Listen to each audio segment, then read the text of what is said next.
नमस्कार, आप देख रहे हैं कट न्यूज और आपके साथ मैं हूं दीपक शर्मा। जब एनडीए नेताओं ने चुनाव में मिली जीत पर राम के नाम का जय घोष किया था तो दावा भी किया था कि बिहार में बहार बरकरार रहने वाली है।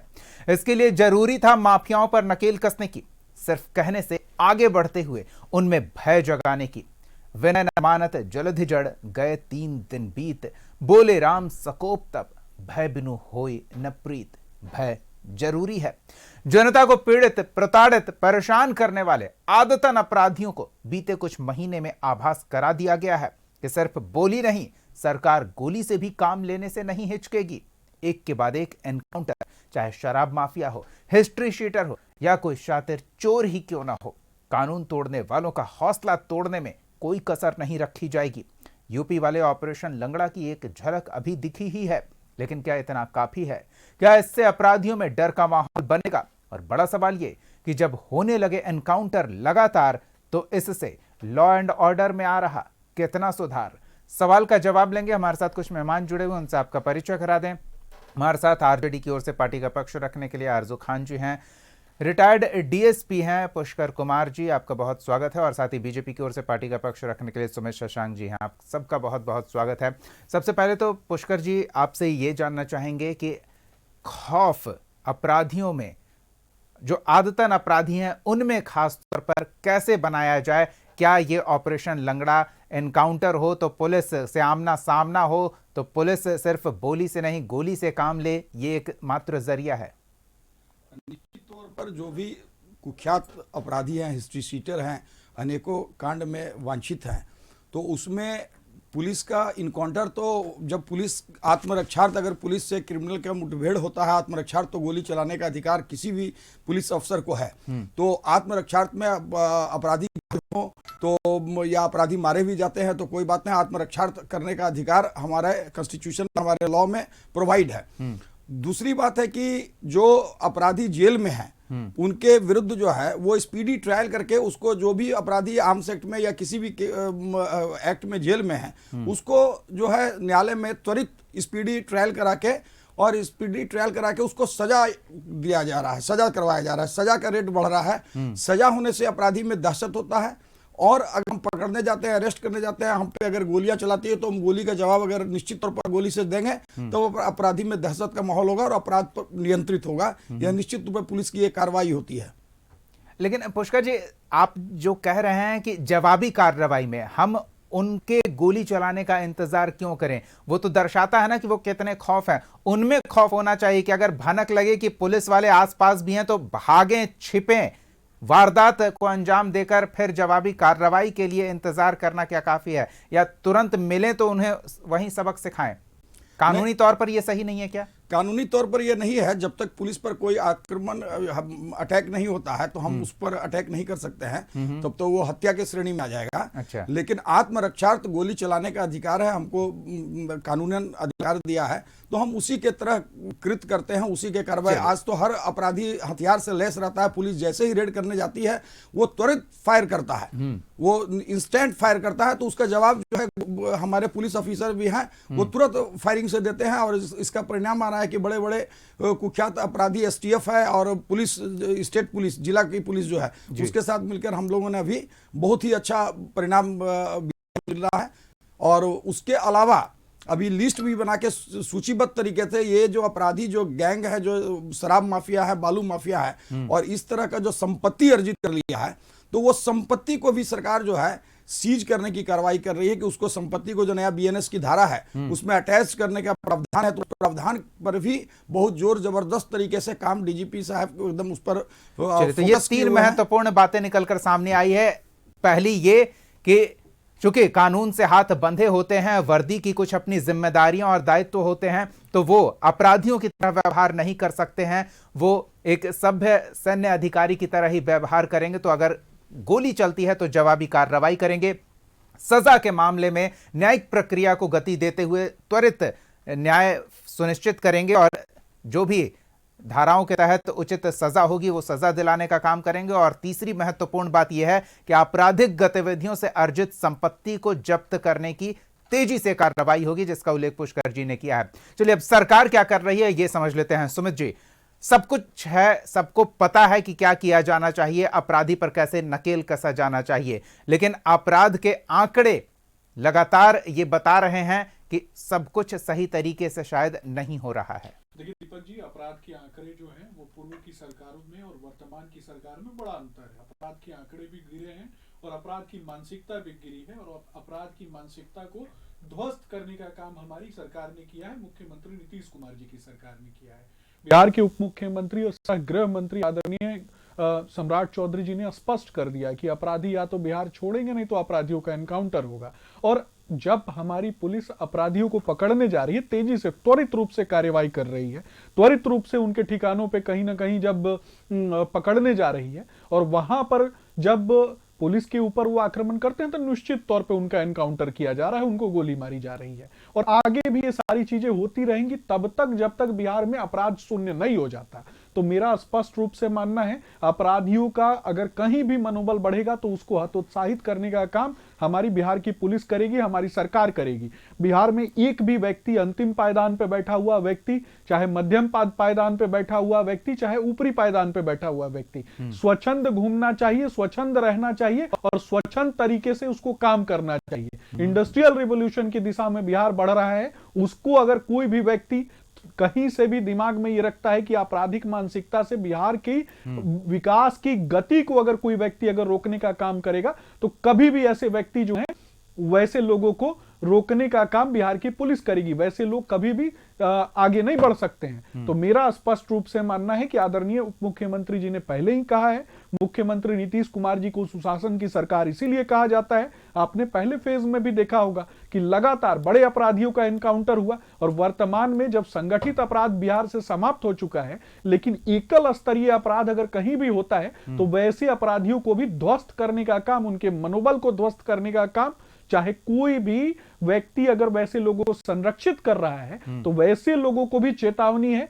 कि वैसे लोग भी बख्शे नहीं जाएंगे और वैसी मानसिकता भी बख्शी नहीं जाएगी। चलिए, आप अपराध शून्य की बात कर रहे हैं। सैद्धांतिक रूप से ये एक आदर्श स्थिति है जो सही लगती है, लेकिन प्रायोगिक तौर पर क्या ये सही है, ये खैर अलग डिबेट का विषय हो सकता है। लेकिन हम ये भी समझना चाहते हैं कि विपक्ष सरकार के इस कार्यप्रणाली को अपराध पर पूरी तरह से नियंत्रित करने की कोशिश को कितना कारगर मान रही है। आरजू जी, देखिए, सबसे बड़ा सवाल ये है, दो तीन चीज़ें आपके जो है सवाल से और सुशांत जी के उनसे बातों से पता चला। सबसे पहले तो ये जो भी चीज़ हो रही है, विपक्ष के नाते मैं इसकी अपेक्षा रखता हूं सरकार से, क्योंकि ये होना चाहिए। 20 सालों के बाद फिर से आपकी सरकार है, जिस भी तरीके से आई, और ये होना चाहिए, लगाम लगनी चाहिए। इन्होंने कहा जीरो टॉलरेंस, जो मेरे साथी प्रवक्ता है भारतीय जनता पार्टी के, और इन्होंने कहा कि हम लगाम लगाते हैं। तो मैं उनको याद दिला दूं, 20 सालों से आपकी सरकार है और भारत सरकार का डेटा आया है जिसमें नेशनल क्राइम रिपोर्ट ब्यूरो का आया है। मैं जहां तक बोलता हूं, मैं सही कोट करता हूं, नेशनल क्राइम रिपोर्ट ब्यूरो बताता है कि 1 नंबर पर अगर अपराध में अगर कोई ये है राज्य है तो वो उत्तर प्रदेश है, और दूसरे जगह पे अगर कोई राज्य है तो वो बिहार प्रदेश है। तो ये आपका सुशासन अपने आप में सवालिया निशान खड़ा करता है। 4 यहां सबसे बड़े माफिया हैं जो कि पूरे समाज को और बिहार के 14 करोड़ आम आवाम के जनता को पूरी तरह से प्रभावित करते हैं। पहला है NEET paper leak mafia, BPSC paper leak mafia, क्योंकि जब से ये सरकार आई है प्रदेश के अंदर जितने भी पेपर्स हुए हैं, लोगों के जो बच्चे हैं जो एग्जाम देते हैं, एग्जामिनेशन के बाद निकलते हैं तो पता चलता है कि पेपर लीक हो गया, उनको रोजगार उसकी वजह से नहीं मिल पाता है, वो रोजगार की वजह से अपनी इस देश में, इस प्रदेश के अंदर आर्थिक स्थिति से वो मजबूत नहीं हो पा रहे हैं। तो उनके ऊपर, उन माफियाओं के ऊपर, अपराधी हैं उनके ऊपर कब इस तरह का काम होगा, पहला सवाल। दूसरा, बिहार प्रदेश में भारत सरकार का आंकड़ा और बिहार सरकार दोनों को मैं कोट करता हूं कि बिहार सरकार में जो लैब टेस्टिंग के लिए जो शराब जाते हैं, उस शराब को चूहे पी जाते हैं, जो कि हजारों लाख लीटर विदेशी शराब है, और पुल पुलिया भी खाते हैं। तो सबसे बड़ा दूसरा सवाल यह है कि सबसे बड़ा अगर कोई माफिया इस प्रदेश में जो पूरे इस 14 करोड़ जनता को प्रभावित करता है तो वो शराब माफिया है। उसके ऊपर ऐसी क्या कार्रवाई हुई? तीसरा मैं आपको बताता हूं, तीसरा है वो जिस तरीके से आपने एक कांड देखा जिसका नाम है मुजफ्फरपुर बालिका गृह कांड। मुजफ्फरपुर बालिका गृह कांड होता है। गृह कांड होने के बाद जमीनें खोदी जाती हैं, उसके अंदर से कंकाल निकलते हैं, और कंकाल निकलने के बाद जो उनके माफियाज थे, क्या उनके ऊपर इस तरीके का काम हुआ? जबकि ये होना चाहिए था। ये तीसरा सवाल है। और चौथा सवाल, ये है जो चौथा सवाल निकलता है कि भू माफिया है, बालू माफिया है, जो पांचवा सवाल मेरा है। बालू माफिया को हमने देखा कि बालू माफिया इतने आगे बढ़ चुके हैं कि बिहार पुलिस के जो सिपाही जो तैनात थे उनको तीन ट्रैक्टर, तीन सिपाहियों को बालू माफियाओं ने अपने ट्रैक्टर से रौंद के मार दिया। क्या उनके ऊपर इस तरीके की कार्रवाई हुई? अगर नहीं हुई, लेट हुई, तो मैं चाहता हूं कि उन लोगों के ऊपर ऐसी कार्रवाई हुई, उनको भी आप मारिए, क्योंकि वो बालू माफिया है और इसी तरह भू माफिया है। ये सारे माफिया है जो पूरे 14 करोड़ आवाम के जीवन को मतलब अस्त-व्यस्त विपक्ष करते हैं। ये उम्मीद लगाए बैठे हैं। हम जी। अपेक्षा करेंगे कि आप उन सारे लोगों के साथ भी ऐसा काम करिए, ताबड़तोड़ कार्रवाई हो। सुमित जी, यही हम कह रहे थे कि सैद्धांतिक रूप से जो कार्रवाई होनी चाहिए एक आदर्श स्थिति के लिए, वो सुनने और बोलने के लिए ठीक है, लेकिन धरातल पर क्या हो रहा है? विपक्ष ये मांग कर रहा है, क्योंकि आपका दावा था जीरो टॉलरेंस की बात आपकी सरकार के नेता कह रहे हैं, तो ऐसे में उसे प्राप्त करने के लिए जो प्रयास हो रहे हैं वो नाकाफी हैं। निश्चित तौर पे दीपक जी, जीरो टॉलरेंस की नीति मुख्यमंत्री नीतीश कुमार जी की वो नीति है जिसके कारण आज बिहार में भी लगभग 20 वर्षों से बिहार में माननीय मुख्यमंत्री नीतीश कुमार जी की सरकार को लोगों ने चुना है, आम आवाम ने चुना है, जनता ने चुना है, महिलाओं और बहनों ने चुना है। आप कल्पना कर लीजिए उस काल को जिस वक्त महिलाओं की स्थिति काफी दुर्भाग्यपूर्ण थी, और वर्तमान में आज महिलाओं के लिए महिला उद्यमी योजना की बात कर लीजिए, चाहे अन्य विकासशील योजनाओं की बात कर लीजिए, वो देने का काम मुख्यमंत्री नीतीश कुमार जी ने किया। वो ठीक है, आज व्हाइट कॉलर क्राइम को लेकर क्या कर रहे हैं? वो कह रहे हैं पेपर लीक करने वाले माफिया हैं, शिक्षा माफिया हैं, वही बता रहा हूं, वही बता रहा हूं। वैसे लोगों के लिए कौन खड़ा होता है? इनको कभी अपने नेता से भी पूछना चाहिए कि वैसे ही लोगों के साथ तो ये लोग खड़े हो जाते हैं, चाहे बालू माफिया हो, चाहे शराब माफिया हो, चाहे भू माफिया हो, चाहे ये नीट पेपर लीक का मामला जो करते हैं वैसे माफिया हो। वैसे लोगों को संरक्षण देने का काम, वैसे लोगों की सहायता करने का काम, वैसे लोगों को प्रश्रय देने का काम सदैव इनकी पार्टी के लोगों ने किया। और मैं ये पूछना चाहता हूं कि जब अररिया में मंटू यादव की मृत्यु होती है, मंटू यादव का पुलिस एनकाउंटर करता है, किशनगंज में एनकाउंटर होता है, और उस वक्त विशेष प्रकार के लोगों के लिए क्यों खड़े हो जाते हैं तेजस्वी यादव? छाती क्यों फटने लगती है तेजस्वी यादव की उस समय जब विशेष प्रकार के लोग, इनकी पार्टी सुरक्षित लोग जो हैं, वैसे लोगों का एनकाउंटर होता है? एक घटना मैं आपको बताता हूं, मुजफ्फरपुर में एक घटना होती है, मुजफ्फरपुर जिले में घटना होती है, एक महिला का बलात्कार हो जाता है, एक छोटी बच्ची का बलात्कार होता है। जब बलात्कार के बाद ये लोग कहते हैं कि सरकार दोषी है, सरकार के ऊपर आरोप लगाते हैं, लेकिन जब पता चलता है कि राष्ट्रीय जनता दल के कार्यकर्ता ने उसका बलात्कार किया, उस महिला का बलात्कार किया, यौन शोषण किया, उसका गला रेत के मारने का काम किया, और उसको हमारी पुलिस ने पकड़ने का काम किया। ये अपराध के आंकड़ों की बात करते हैं, ये एनसीआरबी के डाटा की बात करते हैं, ये अपराध इकाई की डाटा को लेकर के आते हैं। बिहार के माननीय डीजीपी ने, बिहार के माननीय डीजीपी जी ने प्रेस करके, आदरणीय विनय कुमार जी ने प्रेस करके स्पष्ट कर दिया कि अपराध किस तरीके से कम हुआ है बिहार में, अपराध के आंकड़े किस प्रकार से कम हुए हैं।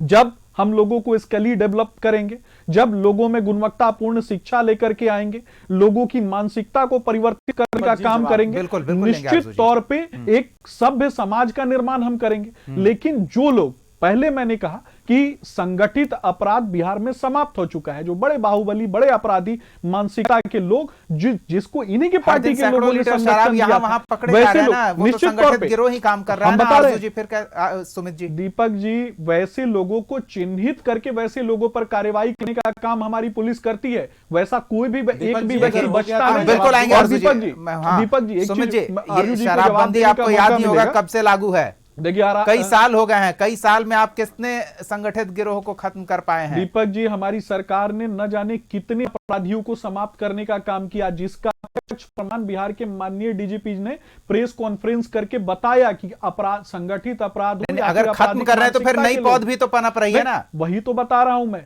वही तो बता रहा हूं। हमारी सरकार एक तरफ लोगों को स्किल डेवलप करने के लिए, मानसिकता में सुधार करने के लिए, गुणवत्तापूर्ण शिक्षा के लिए काम करती है। चलिए, तो कानूनी के साथ साथ सामाजिक स्तर पर भी प्रयास हो रहा है, ये अच्छी बात है। आरजू जी कुछ जवाब देना चाहते हैं? आपराधिक मानसिकता को अंत करने का काम। चलिए, ठीक है, राष्ट्रीय जनता दल ये सोशल इशू हो गया, उस पर भी सरकार काम कर रही है। बिल्कुल आरजू जी, राष्ट्रीय जनता दल के साथी से अनुरोध है कि इनकी पार्टी के लोग जो इनको संरक्षण देते हैं उनको थोड़ा लगाम लगाने का काम। कोई भी व्यक्ति किसी न किसी दल से कहीं न कहीं से जुड़ ही जाता है। अगर एक दल विशेष को इसके लिए आप दोषी करार दे रहे हैं तो ये सही नहीं है। आरजू जी, वो राजनीतिक मुद्दा है ना, दीपक जी मैं जवाब देता आरजू जी जी अगर सुमित जी का अगर प्रवचन हो गया, हो जाए आरजू तो जी मैं जवाब प्रवचन दूंगा। वाली बात नहीं आई। सबसे पहले तो इन्होंने अपने खुद सरकार को कटघरे में खड़ा कर दिया अपराधियों कि इनकी कार्यशैली क्षमता शून्य है, क्योंकि सुमित जी, अगर सुमित विपक्ष जी, सपोर्ट करता है सुमित जी, तो ऐसे क्या नहीं, करते ऐसे हैं? नहीं, अर्जुन आपने भाई, तो ये बता दिया कि आप विपक्ष में तेजस्वी हैं। यादव को यानी रमीज कि ले आपके जाकर अंदर के बैठा कार्य हुआ है। क्षमता सुमित जी, ऐसे नहीं नहीं, है। ऐसे सुमित जी नहीं। सुन लीजिए ना, ऐसे आप तो रमीज खुद कौन कह है? रहे हैं। बताइए ना। नहीं, नहीं, सुमित जी, आप तो ऐसे खुद नहीं। कह ये रहे हैं। रमीज कौन आप है? आप देखिए, बताइए ना। ठीक है, मैं उस पर हम बताऊंगा, उस पर हम चर्चा कर चुके हैं ना। हुलास पांडे सुमित कौन जी, है, पशु पांडे कौन है, और देखिए, मैं बताऊंगा आनंद सिंह कौन है, मैं बताऊंगा आनंद मोहन कौन है।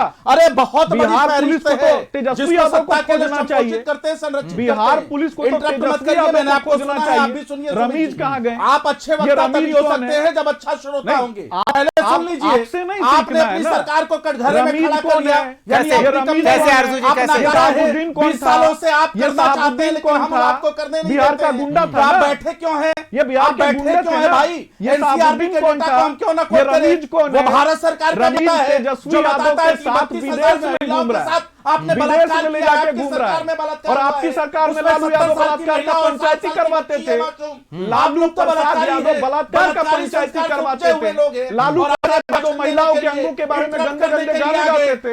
आपकी बात आ रही है आरजू जी? प्रसाद यादव महिलाओं के अंगों के बारे में गंदा गंदा चलिए ठीक है, सुमित जी, सुमित जी, ऐसे नहीं। सुमित जी, हो गया। आईएएस की पत्नी के बलात्कार के बाद सुमित जी, वो कब की बात आप कह रहे हैं ना, वो आप कब की बात याद दिला रहे हैं? सुमित जी, लालू यादव बलात्कार का सुमित जी, हो गया। सुमित जी, का प्रवक्ता बोलेगा हो गया। लालू प्रसाद यादव बलात्कार का पंचायती करवाता सुमित था जी, कि नहीं, जनता बताए। हो गया ना? चंपा विश्वास कौन थी? चंपा विश्वास की ननद कौन थी? चंपा ठीक है, विश्वास आरजू जी, आप भी की सास रुकिए। कौन थी? सुमित जी, आप भी रुकिए ना। IAS हो गया। का बलात्कार करवाने वाले लोग चलिए, हैं ये लोग। हो गया। 3 मिनट से आप लोग ऐसा ही कर रहे हैं। हो गया सुमित जी, सुमित जी, हो गया। हो गया। आरजू जी, बात आ गई। एक सेकेंड, रुक जाइए, रुक जाइए। पुष्कर जी, पुष्कर जी, इसके लिए भी कोई कानूनी धारा है क्या? छाती पीटते हो। ठीक है, हो गया। सियासी और सामाजिक मुद्दे आ गए, थोड़ा हम प्रायोगिक तौर पर जान लेते हैं। आरजू जी, आरजू जी, देखिए, कोई फायदा नहीं है ऐसे, चोर हुआ, समय व्यर्थ हो जाएगा, कोई फायदा नहीं है लालू ऐसे। यादव की बात करते हैं। ये लालू यादव की बात कर रहे हैं। लालू यादव का इतना तारीफ मत कीजिए ना। लालू यादव का इतना ठीक है, हो गया आरजू जी, आपकी बात आ गई। आरजू जी, सुमित जी, एक सेकंड, सुमित जी, रुकिए ना। नहीं नहीं, कोई अब सियासी बात नहीं। देखिए, आपके लिए बोलना आसान है। नहीं नहीं, सुमित जी, आप बोल लेंगे, आरजू जी, आप बोल लेंगे, करना होगा वर्दी वाले को। महिलाओं के बलात्कार के बाद पंचायती करवा रहे थे, कौन था बताओ। सुमित जी, एक ही बात कई बार करवाना। देखिए, ये अपराध हो गया। बलात्कारी हो गया। लालू के लोग हैं। हो गया सुमित लालू जी। के लोग बलात्कारी हैं। राष्ट्रीय देखिए, जनता अब दल आप के मजबूर कर रहे हैं, मजबूर मत कीजिए। गुंडा पार्टी कौन है? ये गुंडा पार्टी कौन है? चलिए, गुंडा पार्टी जो कि ठीक है। बलात्कार करवाती थी महिलाओं का। हो गया आरजू जी, आरजू जी, म्यूट कर रहे हैं हम म्यूट कर रहे हैं। किसी की आवाज नहीं जा रही है। नहीं नहीं, अब किसी की आवाज नहीं जा रही है, आवाज नहीं जा रही है भाई साहब, आवाज नहीं जा रही है। आप लोग की आवाज नहीं जा रही है, आवाज नहीं जा रही है। स्टूडियो में आप लोग आमने सामने से। आरजू जी, हो गया। सुमित जी, हो गया। ठीक है, हो गया। नहीं नहीं, आरजू जी, आपको हम समय देंगे आपका जवाब देने के लिए, लेकिन ये जो सिलसिला शुरू हो गया, इसे तोड़ा जाना जरूरी है। पुष्कर जी, प्लानिंग कोई भी कर, एग्जीक्यूशन का काम तो वर्दी वालों को ही करना पड़ता है, तो वो कितना कठिन हो जाता है एक आदर्श स्थिति की जब हम बात करते हैं तो। और आवेश में आकर किए गए आपराधिक घटनाओं पर तो नियंत्रण पाना शायद नामुमकिन है, ये कहा जा सकता है, क्योंकि वो तुरंत कब कौन कहां किस तरह से कर दे ये समझ या जानना मुश्किल है। लेकिन संगठित अपराध पर तो पूरी तरह से नियंत्रण पाया जा सकता है। ये प्लानिंग के स्तर पर और एग्जीक्यूशन के स्तर पर कितना फर्क हो जाता है? पुष्कर जी, आपसे जानना चाहेंगे, क्या चुनौती सामने होती है पुलिस वाले की? देखिए, अपराध एक जो है वो सामाजिक समस्या है जी।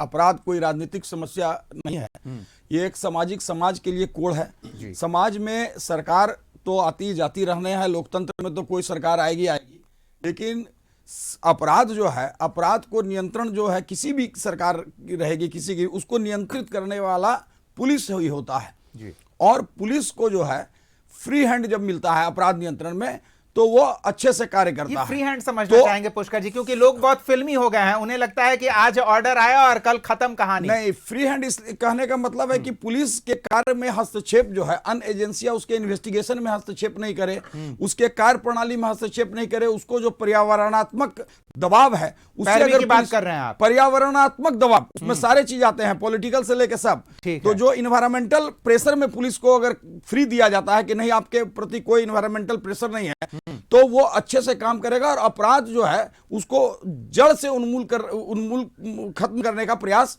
करेगा, उन्मूलन करने का प्रयास करेगा।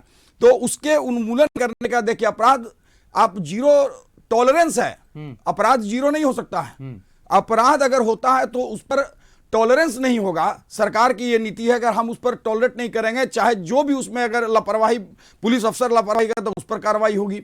जो अपराधी है उसको पकड़े जाएंगे, जो अपराधी है उसको सजा दिलाने के लिए स्पीडी पुष्कर ट्रायल जी, होगा।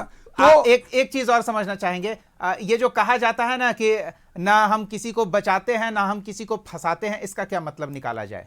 ये माननीय ये जो आप कह रहे हैं कि माननीय एनवायरमेंटल इफेक्ट जो पुलिस पर पड़ता है, क्या उससे जुड़ा हुआ है कुछ? हाँ, ये पर्यावरणात्मक दबाव से जुड़ा हुआ है। माननीय अभी जो वर्तमान सरकार है, इसका स्पष्ट नीति है कि अपराध पर जीरो टॉलरेंस होगा, न तो किसी को फंसाने का काम करेगा न किसी को बचाने। वर्तमान डीजीपी सर भी जो है वो क्राइम और क्रिमिनल्स के बारे में जो है वो टू द लॉ पॉइंट काम करने वाले हैं। किसी भी कानून से हट के कोई काम नहीं करेगा। अगर आप जो अभी आप लोगों ने ही बोला है कि ऑपरेशन लंगड़ा है, क्यों ऑपरेशन लंगड़ा है? इसलिए कि पुलिस जब रक्षा आत्मरक्षा में गोली चलाती है कमर तो के नीचे ही गोली फर्स्ट चलाना होता है, जी। प्रायोरिटी रहता है कि उसको हम नहीं मार दे, उसको घायल करके ही पकड़े, लेकिन घायल करके पकड़े। तो ये पुलिस की प्रायोरिटी है। तो पुलिस का ये मानवीय पक्ष देखिए जी। आप, जितने भी तरह के चीजें, अगर पुलिस को एक पुलिसकर्मी मर जाता है या इनकाउंटर हो जाता है, उसमें घायल हो जाता है, मर जाता है, क्या उसके परिवार के प्रति कोई भी आयोग या कोई भी संगठन आके खड़ा होता है? कभी कभी नहीं खड़ा होता है। तो अपराध के नियंत्रण करने की जिसके पीठ पर, जिसके सिर पर जिम्मेदारी है और जिसकी जवाबदेही है, उसको कानून में भी अधिकार होना चाहिए। एक और चीज बता दीजिए पुष्कर जी, बड़ी संख्या में पुलिस की बहाली हुई है, क्या अभी भी हमारा जो रेशियो है एक आदर्श समाज की स्थापना के प्रयास में जो सरकार लगी है उसको और बहाल करने की आवश्यकता है, या ये इतने पुलिस बल में हम पर्याप्त हैं? राष्ट्रीय पुलिस आयोग में जो था वो रेशियो 1:3:9 का रेशियो था, वो अभी नहीं हो सका है और वो लगभग पूरा होगा। बहाली तो प्रक्रिया है, सतत प्रक्रिया चल रही है, लेकिन फिर भी बहुत अधिक संख्या में बहाली हुई है और इस पर अपराध पर नियंत्रण हुआ है। लेकिन पुलिस को सिर्फ अपराध नियंत्रण से ही नहीं है, उसके और दायरे बढ़ गए हैं। आज जो समाज है, आज आप कोई भी ऐसा समाज में नहीं है कि बिना पुलिस के वो कुछ कर सकता है। आप एक फंक्शन करिए तो उसमें भी पुलिस की जरूरत आएगी। परीक्षा देना है, जो कि सीधे परीक्षा लोग पहले जाके देते थे, कहीं पुलिस नहीं थी, उसमें पुलिस को है। हर तरह का लॉ एंड ऑर्डर, विधि व्यवस्था, वीआईपी ड्यूटीज, इतने सारे पुलिसकर्मी उसमें लगे रहते हैं। उसके बाद अपराध भी नियंत्रण करना है, तो उस अनुसार से कुछ संख्या में मतलब विभाग ओवरलोडेड है, ये हम समझ रहे हैं। और ऐसे में अगर आप उस पर और दबाव डालेंगे तो फिर वो अपना काम जो है अपराध नियंत्रण का, कानून व्यवस्था बहाल करने का, उसमें कुछ ना कुछ तो कमी आएगी। और सरकारी व्यवस्था जिसकी शाबाशी लेती है उसके अनुपालन में जिम्मेदारी तो कानून की वर्दी पहनने वाले, कानून के हाथों बंधे लोगों की ही जिम्मेदारी बनती है। लेकिन जब गोली चलती है तो बात मानवाधिकार की भी आती है। हमारे साथ फिरोज अनवर जी भी जुड़े हुए हैं, उनसे समझ लेते हैं कि फिरोज जी, बीते कुछ समय से आपराधिक गतिविधियों के साथ जब पुलिस की कार्रवाई देखने को मिलती है तो गोलियां भी चली है, कई घायल भी हुए हैं, कुछ को मार गिराया भी है अपराधियों को पुलिस ने। तो ऐसे में अब मानवाधिकार के मामले को लेकर भी सवाल उठने लगते हैं। तो इस पर पुलिस के मानवाधिकार की भी बात आती है और जो गोली का शिकार हो रहे हैं उनके मानवाधिकार की बात आती है। क्या लगता है किस तरह से बिहार में आगे बढ़ना होगा? देखिए, मेरा ये कहना है कि मैं मानवाधिकार लीगल सचिव हूँ और मैं बीजेपी प्रवक्ता हूँ बिहार का।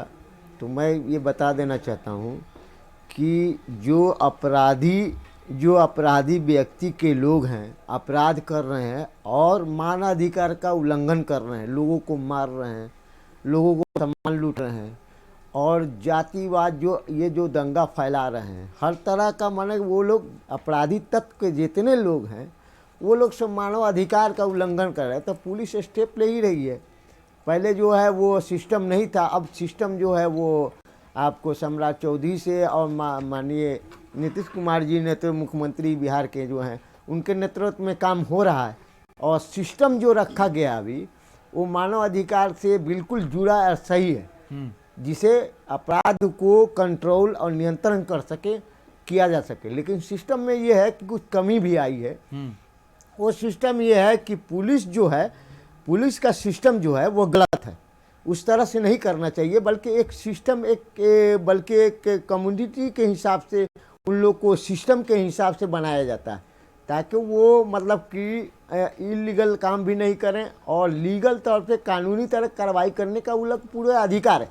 इससे कोई मानवाधिकार का उल्लंघन नहीं हो रहा है। ये ऑलरेडी अपराध कर चुके हैं, जो अपराध आप कह रहे हैं कि कानून के दायरे में रहते हुए, कानून का अनुपालन कराते हुए, कानून का राज स्थापित करने के लिए जो भी किया जाना चाहिए वो किया जा रहा है, और अगर कहीं चूक है तो सरकार को ये प्रयास करना चाहिए कि वो किया जाए, ताकि हम समाज में शांति व्यवस्था बहाल रख सकें और अपराधियों में खौफ का माहौल बना रखे सकते हैं। समय का अभाव है, क्योंकि चर्चा तो इस विषय पर लंबी होनी चाहिए और हम आगे भी कोशिश करेंगे इस विषय पर चर्चा करें। फिलहाल बहुत बहुत धन्यवाद आरजू खान जी, सुमित शशांक जी, पुष्कर कुमार जी और फिरोज अनवर जी अपना समय देने के लिए, इस चर्चा में शामिल होने के लिए। अगली बार एक और सवाल के साथ हम फिर मौजूद रहेंगे। तब तक के लिए देखते रहिए कशिश न्यूज।